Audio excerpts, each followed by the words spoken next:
Welcome to the next edition of the InfoQ podcast. My name is Wes Rice, and I'm the chair of the QCon software conferences produced by InfoQ. Today I'm chatting with Peter Bourgon. Today we're talking about things like Gossip, Paxos, CRDTs. Then we go on and talk about Go. We talk a bit about the work that he's doing with the Go package manager and a product or a package that he maintains called GoKit. Peter, welcome to the InfoQ podcast. Hi. So most recently you were an engineer with Weaveworks. That's right. Can you tell us a bit about some of the projects you were working on there? Yeah, I joined Weaveworks to initially work on developing what was known as WeaveScope, which is a sort of network mapping and monitoring, kind of an infrastructure, almost an APM solution. It had kind of a unique take on things. It would kind of detect automatically connections between processes and containers and pods and hosts, and build up this kind of, I guess, so like a directed graph or like a map almost of your infrastructure, and kind of keep it updated over time. And then between each of these nodes, on all the nodes and vertices, you could hang metadata like the CPU load or the memory load or the bandwidth or things like this. And so it was this really interesting and still is this really interesting way of getting a bit of insight into your running infrastructure. As I guess everyone knows, like infrastructures are getting more and more complex. It's harder and harder to keep everything in your head. The sort of diagram that you draw on the whiteboard when a new employee joins your company, it's like out of date as soon as you're done drawing the final box or line on the thing. And most recently, I was working on Weaveflux, which is a really early stage product dealing with change management. So when you're deploying code, what does that look like? How do you actually do it? You're going to push some commits to GitHub or whatever, and then what happens next? And that's actually quite a complex question. So we've come up with a set of solutions that might be useful to you. Automate as much of it as possible. Make it clear what's happening, give you the control you need when you need it, and otherwise kind of get things out of your way so you can focus your energy on shipping things to customers and doing productive business value stuff. So yeah, that's what I've been working on at Weave mostly. Now, you also worked on something called Weave Mesh, right? Exactly. So that's actually an interesting, sort of like a infrastructural library or like a mid-tier project. Weave Mesh is what we call it a Gossip and CRDT, almost like a framework or like an intermediary library. And it's useful for building distributed applications. And we actually extracted it from WeaveNet. So it actually powers WeaveNet, this SDN that's kind of been in the market for, I guess, 3 or 4 years now. It's one of the oldest sort of container SDNs around. So we extracted it from there and we kind of generalized it and made it useful. And so I was maintaining that for a while. I did some extensions with it. I gave a talk about it, and it sort of evangelized it in a few circles. Yeah, you did a really good talk at QCon London earlier, I guess last year, in the previous QCon London that was about Mesh. And in it, you talked a bit about Gossip and you talked about CRDTs. So I thought we might start off there and talk a bit about it. Yeah, certainly. So let's just start off with the basics and like Gossip. So what is Gossip? What's it used for? And why do developers really need to be focused or at least have awareness of what Gossip is? Yeah. So for me, the question is always, Gossip is an answer to questions of communication. How do you communicate between nodes or instances or things on a network? And there's lots of like styles, like messaging patterns. There's sort of peer-to-peer where you make a direct connection between two things and you exchange messages. And there's like request response, there's publish subscribe, that sort of stuff. Most developers are kind of familiar with those idioms. Gossip is another class of pattern altogether where communicating nodes kind of with best effort semantics send information to each other. And under the umbrella of Gossip, there's a number of different ways you can do it. The way that most people are familiar with is probably something called rumor gossip. That's where a piece of information, think I don't know, like a mutation or like someone does an HTTP post to one node in a network, and you want to kind of communicate that outwards to all the nodes in the network. Rumor gossip is the method of doing that. So you tell the first node, and the first node tells two other nodes, and those two other nodes tell two other nodes, and you get kind of this exponential growth, and the information kind of propagates outward. That's the most popular form of gossip, and there are other forms. There's like aggregate gossip, and I kind of go into details on the talk. I won't get into too many details here. I guess it's really important as we talk about this to kind of set the context. When we're talking about gossip, we're really talking about distributed systems, right? Yeah, that's a good point. Yeah.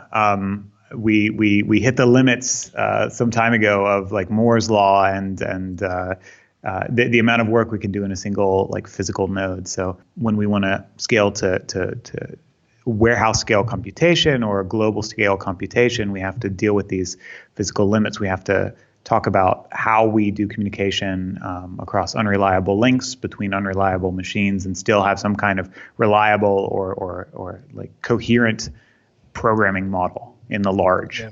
And so that's what gossip is kind of talking about. The other thing that you hear about when you talk gossip is it's opposed like Paxos. Can you talk a bit about what's Paxos in relationship to gossip? Yeah, so gossip is a way of communicating between nodes that's fundamentally, let's say, unreliable, or maybe a better way to say it is best effort.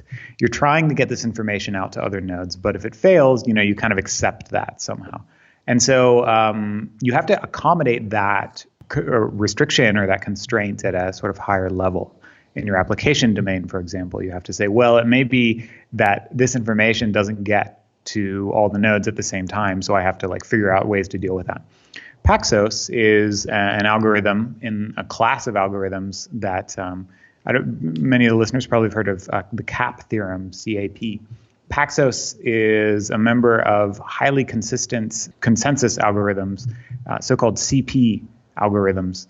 And gossip is sort of on the other side of the spectrum. It's more available AP.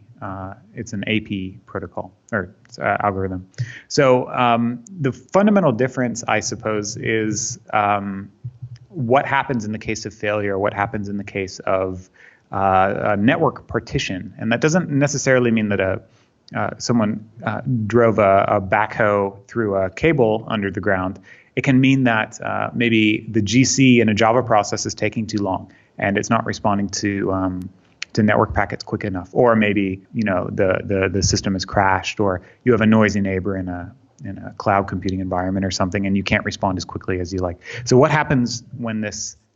What happens in your system when this failure happens? In AP, in gossip, you still make what's known as forward progress. You still kind of are allowed to proceed. Now, you may have stale information. It may be out of date, but you can still kind of operate with that and do something.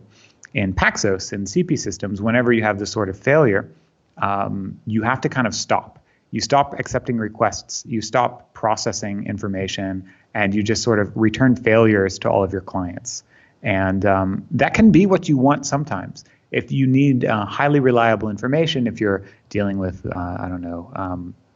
health insurance information or like bank balances, you want, in the presence of failure, you want to say, hang on, something's not right. But that's often not what you want when you're building, a website.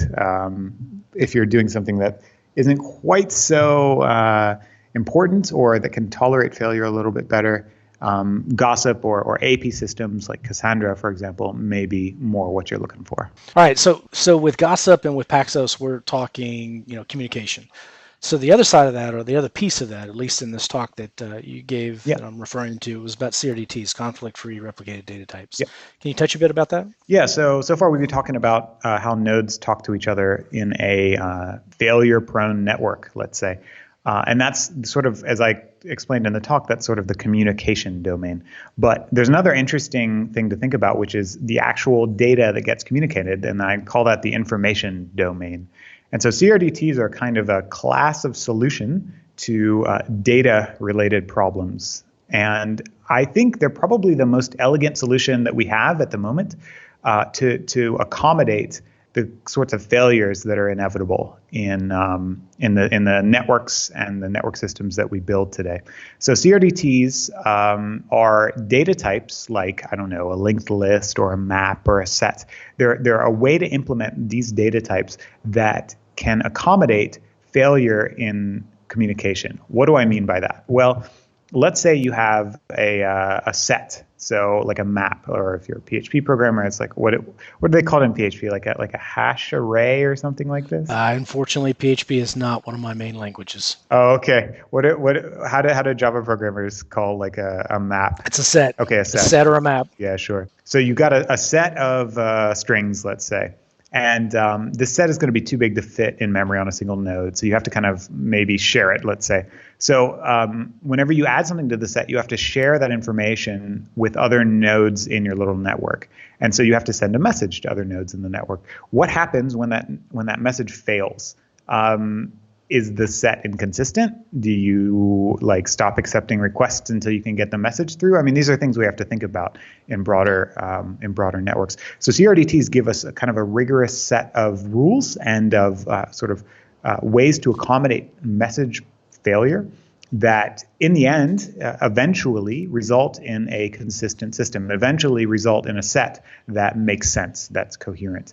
And you have to kind of accommodate some weirdness at the application layer. You can't just treat it like a plain old set. You have to kind of look at it through a funny lens. But if you do that, then you can distribute it kind of very efficiently across a lot of different nodes. And so CRDTs, there's not just sets, there's all sorts of data types that have CRDT implementations. And if you can kind of bend your application to fit inside of the CRDT semantics, then you get a lot of really nice stuff out of it. And that's the way I like to think about CRDTs. Before Weaveworks, you were with SoundCloud, so you were doing similar work with CRDTs there, right? Yeah, that's actually where I got turned on to the idea. I was on a team called the Activities team, and we kind of owned a piece of the infrastructure that was responsible for all of the event feeds on the website. So an event feed is sort of like a Twitter stream or a Facebook feed. It's just anything that has stuff that occurs in some sort of time order. And so for a long time, that was based on, I don't know, some previous technology, and we were kind of hitting the limits of that system design. So our task was to kind of build the next version of that system and kind of plan for, 2 orders of magnitude growth, which is kind of what you do in companies like that. So me and a colleague, Tomas Senart, initially started designing the system and trying to figure out how we were going to do it. And we stumbled into what turned out to be our CRDT, but this was back in like 2012. It wasn't so popular. We had to kind of discover that what we were building was actually a CRDT. And then it was like, aha, this is what we're doing. So we kind of reified the design a little bit and started using academic language and reading the papers and stuff. And so we built this system. It's open source. It's called Roshi. I think you can still get to it. SoundCloud.com/Roshi. You can. I looked it up this morning. Yep. So that is a CRDT system for time-stamped events. And for a long time, it powered the SoundCloud stream and the activity feeds and a number of other like major product features. It was in the hot path whenever you went to SoundCloud.com and you like looked at your stream of tracks or whatever. You were getting data directly from Roshi. All right, I'd like to shift gears just a bit. So far we've been talking about Gossip and Paxos and CRDTs, but I'd like to shift over into Go. So you've been pretty active in the Go community. You've done work, maintain a library called GoKit. You've been working on Package Manager and a few other things. I'd like to kind of explore the work that you're doing there. Yeah, certainly. Let's start with just the basics. First is, what is Go, and what is kind of the core problem set that Go does a really good job of solving? Go is a statically typed, compiled language that makes a number of very often surprising trade-offs in deference to programming in the large. And what do I mean by that? I mean programming by a team of software engineers, probably a larger team rather than a smaller team, who are kind of building and evolving products and services, and probably like network servers. That's kind of what it's designed to be written for, over a period of time, with a focus on maintainability. And I think the key thing to keep in mind when you're looking at a Go code base or when you're trying to learn Go is that Go code is designed to be read. And what that means is that when you look at it, Go is often said to be simple. I actually read this really interesting post on this website called Lobsters the other day. A lot of language communities like to say that they like value simplicity, right? Simplicity is like the number one thing. And this is a post by someone by the name of Pion. And he says, perhaps it's a matter of clarifying what simplicity actually means. You have to explain what they mean to you because they almost certainly mean something different to somebody else. For example, for a Go user, and I agree with this, simplicity means that the operational interpretation of a program fragment is unique, straightforward, and never in question after you've read the code.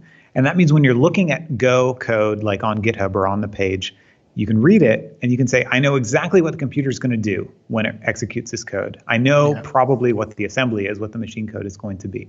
And the poster goes on to say, from this no-nonsense point of view, higher order functions are already suspicious, and fancy stuff like closures, transducers, or Haskell's lenses or traversals are abominations. And I wouldn't quite use that language, but I totally agree that these like higher order constructs are definitely suspicious and definitely not simple through the eyes of a Go programmer. Conversely, for a closure user, he says that simplicity means, big words here, ontological parsimony. And by that, he means that like the number, he wants to say data abstraction is undesirable because it grows the number of kinds of things that exist in your program. So for closure programmers, they're thinking kind of more in the data domain, and they want to constrain the set of possible things that can exist. Kind of is intuitive to me. So for me, and I'm sorry, this is quite a long answer to your question. Go is a programming language that really values simplicity in the sense of looking at the code, knowing what it does, and not being fooled by magic or by hidden abstraction. Compare to Ruby, for example, where magic is kind of the order of the day. Yeah, sure. And compared to Clojure or Haskell. Yeah, exactly. You said another thing that kind of stood out to me, and that was about large teams. Specifically about how the language itself lends itself for working with large teams. How can a language really lend itself for helping with things like engineering velocity? What does the language itself do to enable that? I think it's all about thinking about who's consuming the code that you're writing. And I think we can kind of turn back to kind of the old days, the BOFH, sysadmin, like battle-hardened, graybeard kind of people who would write a lot of Perl, let's say. And for them, they would be very excited when they could write this really terse program that was like really efficient and solved, this really specific problem in a really like clever way. And they'd be really like happy about that and proud about that. With as few characters as possible, right? Exactly. And like, I guess Perl got a sort of a reputation as being line noise or something like this. Often when you would read a Perl program and be like, what are all these characters? Like there's no way to interpret what this means.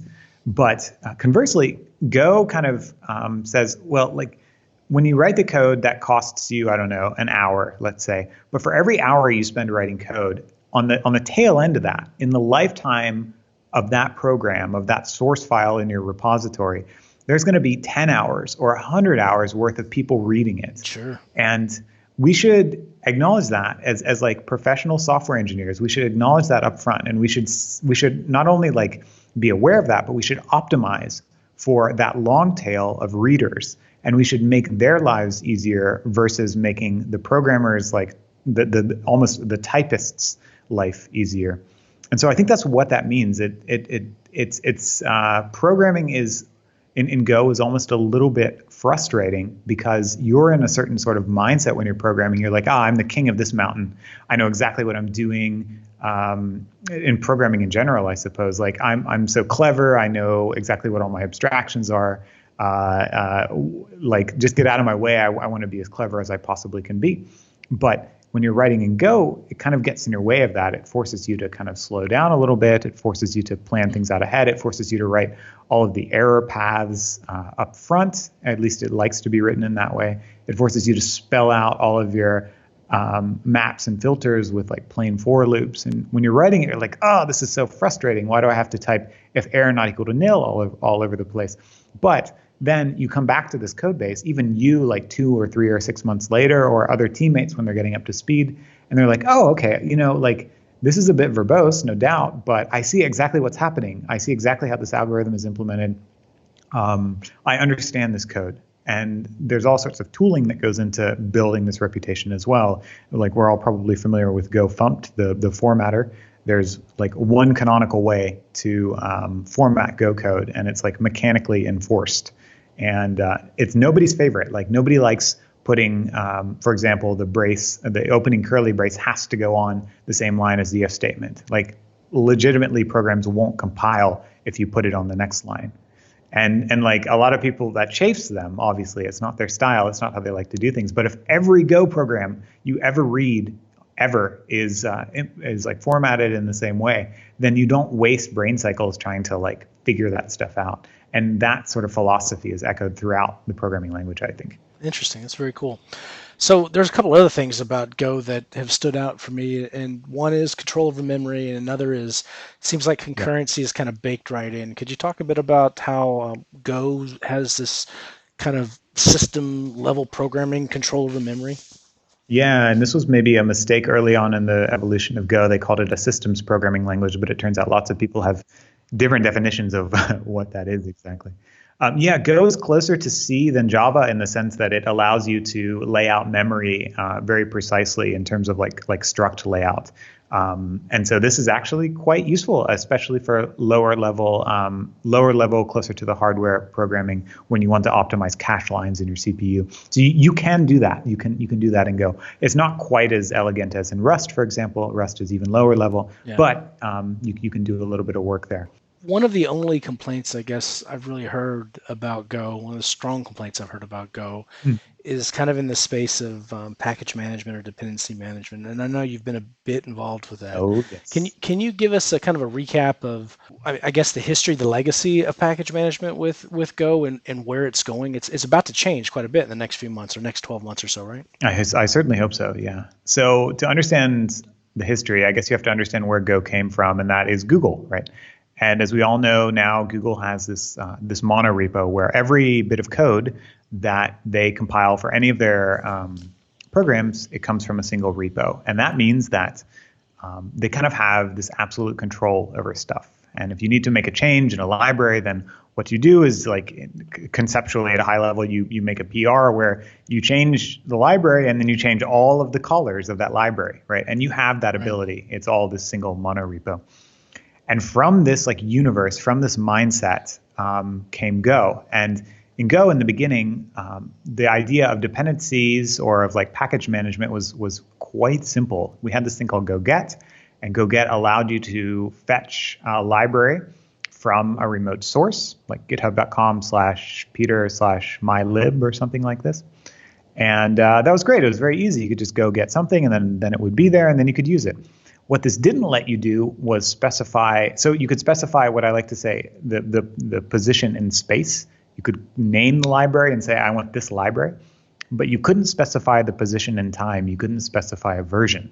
You would just end up getting whatever happened to be in the master branch at the time you executed GoGet. And this kind of worked for a long time, especially since Go was such a young kind of ecosystem. And the people who were in it in the beginning were kind of well-behaved and tended not to break APIs. So people were generally happy for a little while.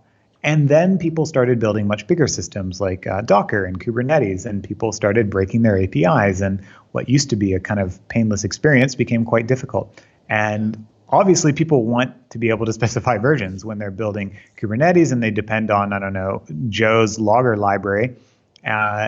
They want to be able to say, I want version 1, and version 1 has this API and blah, blah, blah. And for a long time, the core maintainers of Go kind of didn't quite, and here I'm getting into my opinion here, so this might not be totally accurate, but they didn't quite understand the needs of open source communities because they were living in this sort of monorepo space. And so in my opinion, they kind of, what they said was, the community will figure this out. If there's a good solution that will emerge from the users, then assuming it gets appropriate adoption and it seems coherent and sane, we may bless it in the future. But what happened in reality was a whole bunch of people tried to solve this problem kind of independently with their own idea of I don't know what is it in Ruby, like rake files and manifests and locks, and kind of everybody created their own standard in a sense, and it kind of quickly became this this heterogeneous set of possible ways to manage packages, and it was a mess because the whole strength of the strongest thing about a good package management ecosystem, as languages like Rust have taught us, and to some degree Node, I suppose, is having a standard allows you to interoperate properly. So we didn't have a standard for a long time. This is really interesting to me. Specifically, it's interesting because of Java 9's Jigsaw. Jigsaw is the new module system that's led to a really significant rewrite of the Java SDK. At least to my understanding, rather than suggesting a solution to the versioning problem, the problem you just described, the problem's being left up to the community to solve with build tools in the container. Uh-oh. Yeah, so that makes me nervous. As you say, not having a standard dredges up memories of jar hell to me. I know that we have the class path, and I know all the modules will be on that class path of the current SDK, but crazy things can and do occur. Yeah, like without some kind of standard, not necessarily a standard about what the packages are, or even like necessarily what the UX is, how to specify stuff, but you need some kind of standard to say I'm using this version of that, you know. I guess, though, to be completely fair, that the module system with Java was a big change. It required a lot of rewrite. A lot of things had to kind of be undone and put back together. So I think the idea was to kind of punt with it for now, let the community solve it, so it didn't delay Java 9 any longer than that was already going to be delayed for the rewrite. Yeah, and that's like a really good point to raise. Like if the core Go team had decided to try to solve package management in the early days, it's a hard problem. And I'm not saying that just because I'm deep in it and like I'm kind of exhausted by it, although those things are true. But it's like a legitimately hard problem, and there are sub problems that don't have correct solutions. There's only like least bad solutions, and you can look at there's a recent blog article by Russ Cox about SAT solvers, and a much longer blog article by a guy I'm working with quite closely on this whole thing, Sam Boyer, about, I think he called it, so you want to build a package manager. It's this piece on Medium. And if you know how on Medium they tell you how long it's going to take to read at the top of every article, it says like 10 minutes or something like that. Yeah. In Sam's article, it says 56 minutes or something like this. It's like a 75-page article about dependency management. It's incredibly interesting and well written. So if you're interested, you should at least give it a skim. Wow, that's crazy. But yeah, it's a hard problem, definitely. All right, so that's kind of the status quo. That's where we are. But you've been working with some folks to kind of work on that, right? Fix that. Yeah, well, remains to be seen if it'll be fixed, but hopefully fix it. Hopefully fixed, exactly. So at some point, I guess about a year ago, the core team realized or like started to acknowledge that they'd been kind of kicking the can down the road for long enough, and that we needed something proper. And so they convened at the last GopherCon, I guess last summer. They convened a little workshop.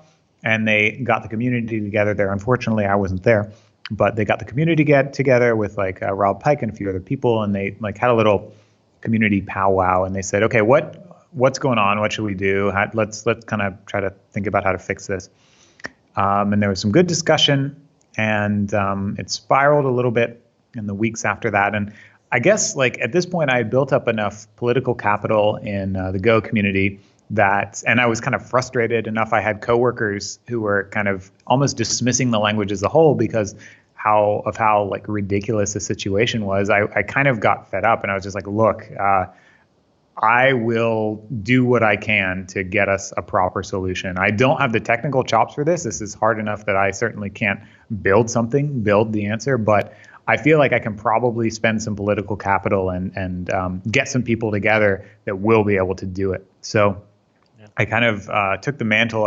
I gathered some prominent Gophers, some developers, some people who have had experience in this over the lifetime of the Go ecosystem, and I put together a little committee of folks who are currently working on what I hope will be the blessed solution. So it's kind of like all the insight we gained from all of the heterogeneous point solutions If you're familiar at all with the Go ecosystem, there's tools like Glide, Go Vendor, Go Dep, GB, a number of other ones that I'm sure I'm forgetting. And so I gathered all of their brilliant minds, and I said, let's do something proper. Let's have a standard. Let's come together and build something designed to be a standard, and let's kind of put this chapter of the Go, this sort of fiasco behind us by like agreeing on a standard. So that's what we're doing right now. We are being very methodical about it. We made all sorts of design docs, user stories. We mapped out the design space. We solicited feedback from the community. We have like an advisory committee. We have the implementation committee. It's all going quite well. In the next few days, we're going to open source or open up the prototype we've been building, which is in a kind of alpha state right now. And then hopefully, fingers crossed, we'll have it in a prototype way for the Go 1.9 release, which is a few months away at this point. So very cool. Yeah, Go 1.9 will see something hopefully sort of in a primitive space, and then whatever comes next, we'll see a proper kind of blessed solution if all goes well. So what's the ask for the people that are listening? Is there anything that you need people to do to help with? At this point, it's a little premature. When this thing gets kind of opened up, I would really appreciate anyone who's interested to provide their feedback. That can take the form of trying the tool out on your own repos and giving us kind of bug reports and that sort of thing. It can take the form of taking a look at like the help output and taking a look at the surface area of the thing and the expected sort of UX, the user experience, and seeing how that feels to you and seeing what feels good and what feels bad, and just giving us feedback. And actually, I would ask anyone, if you're really interested, just email me directly or find me on the Gopher Slack, or just reach out to me on Twitter. I'm super, super happy to take any feedback you care to give. That's what I'm here for. I'm not really on the committee, so to speak. I'm just kind of managing communications and PR and that sort of stuff. So yeah, that's what I'm here for. And if you're interested, please do reach out. Cool. So one of the things that when you look at languages, or at least when I look at languages, I'm always curious about the ecosystem. I want to know how rich it is, how big it is. Go's got a huge, rich ecosystem, right? Yeah, I guess it depends on your perspective. I like to think so. Well, you're involved with one, GoKit, right? So absolutely, yeah. So what does GoKit do? GoKit was my answer to organizations, and originally I meant larger companies, but now that's kind of scaled down to sort of any sort of company who's hopping on the microservice architecture train, and who needs a bit of structure, guidance, tooling, help to build this out using Go. And I guess my main sort of inspiration for this is Finagle, which was in some sense a toolkit in Scala that solved a lot of microservice concerns for Twitter. And there was no analog in Go for a long time, so I kind of want to build the analog there. And basically, I want to give organizations and engineers in organizations the ammunition they need to choose Go as an implementation language for their business domain microservices. So that's my goal. So Finagle's kind of a RPC framework for building a distributed system. It's not really like for a microservice. It's for communication between services. Mm-hmm. It's a larger thing. So GoKit's the same? GoKit is solving hopefully most or all of the same problems that Finagle solves. And here we're talking about things like circuit breakers and client-side load balancers and that sort of stuff. But it's also, and the way I've been pushing it, especially lately, has been a way to think about how to write Go microservices. And here I'm drawing a lot of inspiration from domain-driven design principles, stuff that should be very familiar to Java programmers, ways of structuring dependency injection and like component models, and avoiding global states, and how to wire stuff together, and how to abstract the transport from middlewares, from the business logic, from all these kind of different concerns, and applying good software engineering like the Liskov substitution principle and solid design and hexagonal architecture. All this stuff, it's really like a way of structuring your microservice in a way that allows it to be maintained and grow with grace. That's how I like to think of it. With GoKit, obviously, it addresses a bit of the microservice space. Yeah. But microservices are, you're building a huge distributed system when you're building microservices. There's all kinds of things that you need to deal with, tracing and logging and just being able to orchestrate the services to keep them running. Exactly. What are your thoughts on all of that? Yeah, so I mean, we've had this blossoming of cluster managers like Kubernetes and DCOS and ECS and all this stuff, and we've had this blossoming of monitoring and instrumentation tooling like Datadog, and Prometheus is like the one I like the most. It's this lovely open source instrumentation and metric server, and now we have like Open Tracing, which is a standard for distributed tracing, and all these implementations like Zipkin and Lightstep and AppDash and But we've also had quite a curious journey in the world of logging, as far as I'm concerned. I'm curious, what do you use for logging if you're building a sort of an SOA or microservice architecture? You probably turn to Elasticsearch, I suppose. Yeah, Elasticsearch, and in the role that I'm in now, so I'm not building a lot of systems. In the past, we were just using syslogs, where we were kind of pulling everything together. I hear a lot. If I was building a system today, I think I would probably start with looking at Prometheus. I've heard a lot of really cool things about that. You mentioned Zipkin earlier. I've heard a lot of great things about some of the insights that Zipkin's able to give you on a running system. So that would probably be a tracing framework that I'd look at. Totally. It's all in the umbrella of observability, right? You're building this distributed system, and you need to get some insight into what's actually going on. Right. And my intuition about logging is that it's kind of in a dark age in a way. Syslog is something you mentioned, and I guess a lot of people use that to manage the logs for servers, right? But in the era of Kubernetes, of what is it, cattle, not pets, or whatever they say.